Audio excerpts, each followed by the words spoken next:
নমস্কার বন্ধুরা, আমি মধুমিতা। তাই এই যে আমার হাতে দেখছো একটা বাঁধাকপি।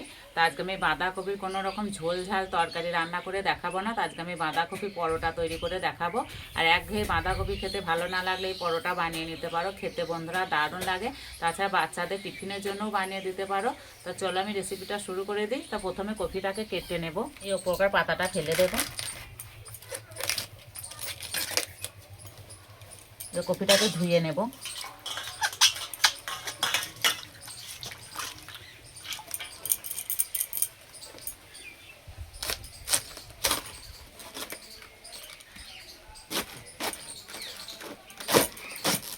কপিটা একদম জমাট কপি আছে।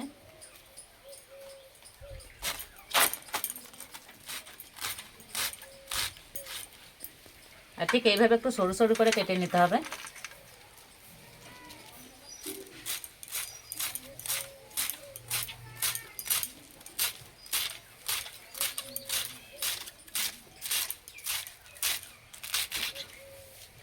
আর বাঁধাকপি কাটতে বেশি সময় লাগে না।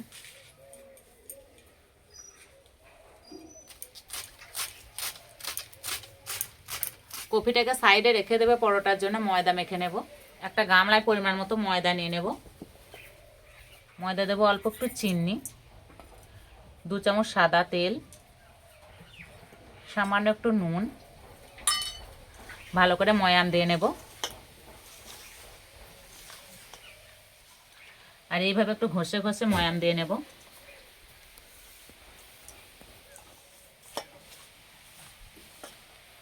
এইভাবে মুঠো বাঁধলে যে মুঠো বেঁধে যাচ্ছে, তার মানে ময়ানটা ঠিকঠাক দেওয়া হয়ে গেছে। এবার জল দিয়ে মেখে নেব।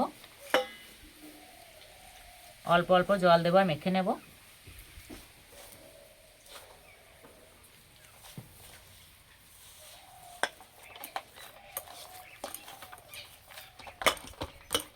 আর মাখাটা ঠিক এরকম হবে।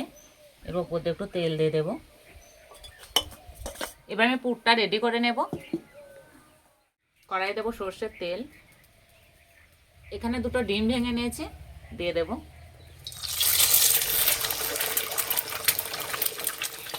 সামান্য একটু নুন দিয়ে ঝুরো ঝুরো করে ভেজে নেব।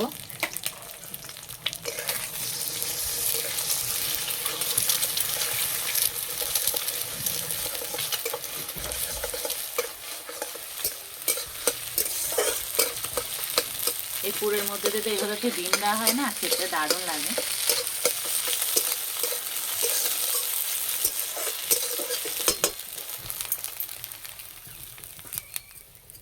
কড়াই আর 2 চামচ তেল দিয়ে দেবো।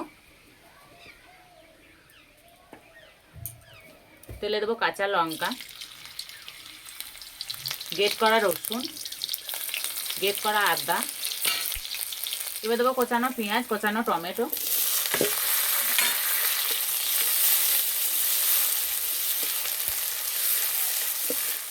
এবার দেবো গুঁড়ো মশলা। এখানে নিয়েছি হলুদ গুঁড়ো, লঙ্কা গুঁড়ো, জিরে গুঁড়ো। আর দেবো অল্প একটু চিনি।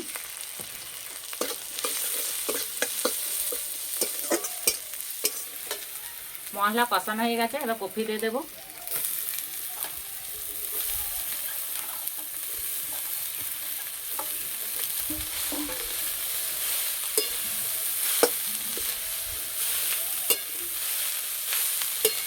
স্বাদ মতো নুন দিয়ে দেবো।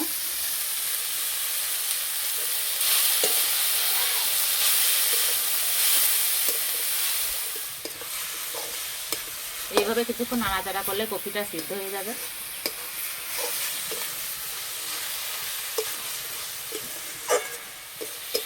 কফি সিদ্ধ হয়ে গেছে। এখানে একটা সিদ্ধ আলু নিয়েছে, এইভাবে ভেঙে দিয়ে দেবো। আর দেবো ভাজা ডিম।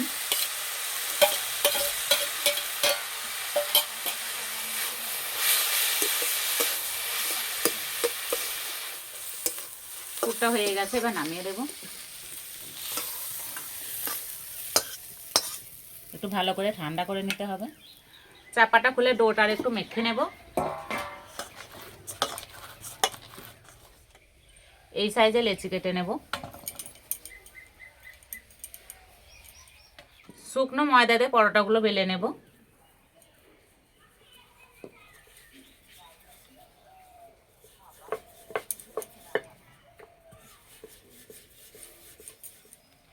ঠিক ঠিক এইভাবে একটু পাতলা করে বেলে নিতে হবে।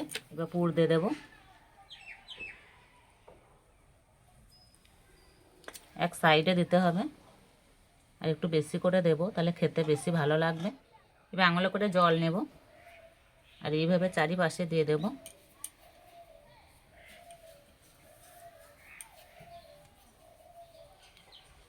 এবার এইভাবে ভাঁজ করে দেব। মুখটা ভালো করে বন্ধ করে দেব। এই যে একটা হয়ে গেল, আর দেখতে কত সুন্দর লাগছে।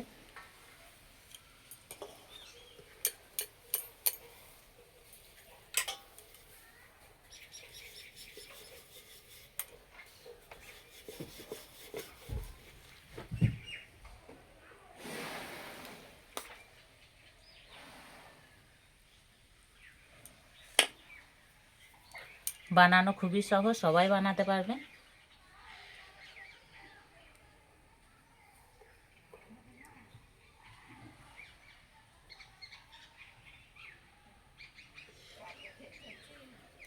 সবগুলো এইভাবেই বানিয়ে নেব।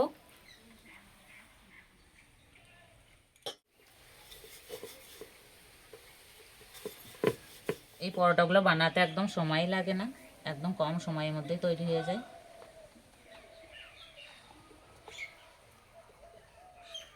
সবগুলো বানিয়ে নিয়েছি, এবার ভেজে নেব। তেল হালকা কুসুম গরম করে নিয়েছি, এবার দিয়ে দেব।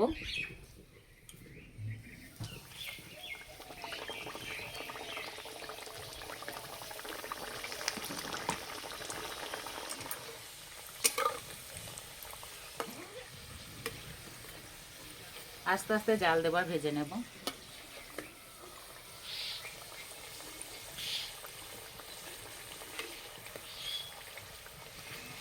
এর থেকে আর বেশি ভাজবো না, এবার তুলে নেব। আর এই যে দেখতে কত সুন্দর লাগছে।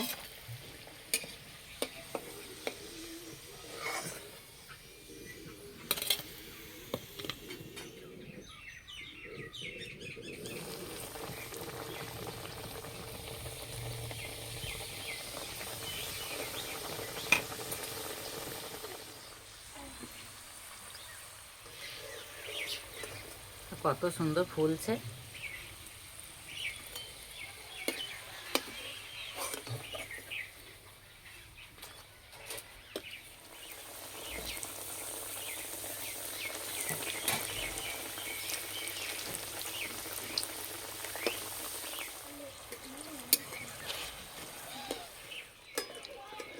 অরিত তো বলছে এগুলো কি হচ্ছে, আর অরিত তো এখন খুব ব্যস্ত হয়ে গেছে যেহেতু স্কুলে ভর্তি হয়েছে। সবগুলো ভেজে নিয়েছি আর দেখতে কতটা লোভনীয় হয়েছে, দেখেই খেতে ইচ্ছে করবে। খাওয়ার জন্য একদম রেডি হয়ে গেছে। এ নাও। আর একদম খাস্তা হয়েছে। এই যে গরম গরম পরোটা খেতে দারুণ লাগে।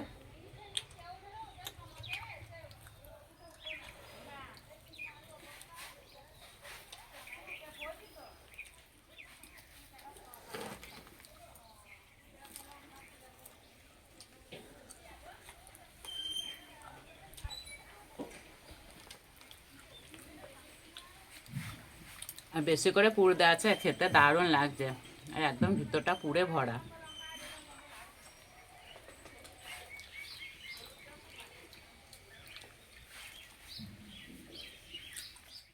আর পরোটাগুলো বেশ বড় বড় হয়েছে, একটা খেলে পেট ভরে যাবে। আর ডিম দেওয়া আছে, খাওয়ার সময় মুখে পড়ছে, খেতে দারুণ লাগছে। তো এইভাবে তৈরি করে খেয়ে আমাকে কমেন্টে জানাবে কেমন লেগেছে। তো আজকে পরোটা রেসিপিটি ভালো লাগলে বন্ধুদের সঙ্গে শেয়ার করবে, চ্যানেলটি সাবস্ক্রাইব করবে। তো আজকে এই পর্যন্ত, আবার অন্য কোনো রেসিপিতে দেখা হবে। সবাই সুস্থ থাকবে, ভালো থাকবে, সাবধানে থাকবে।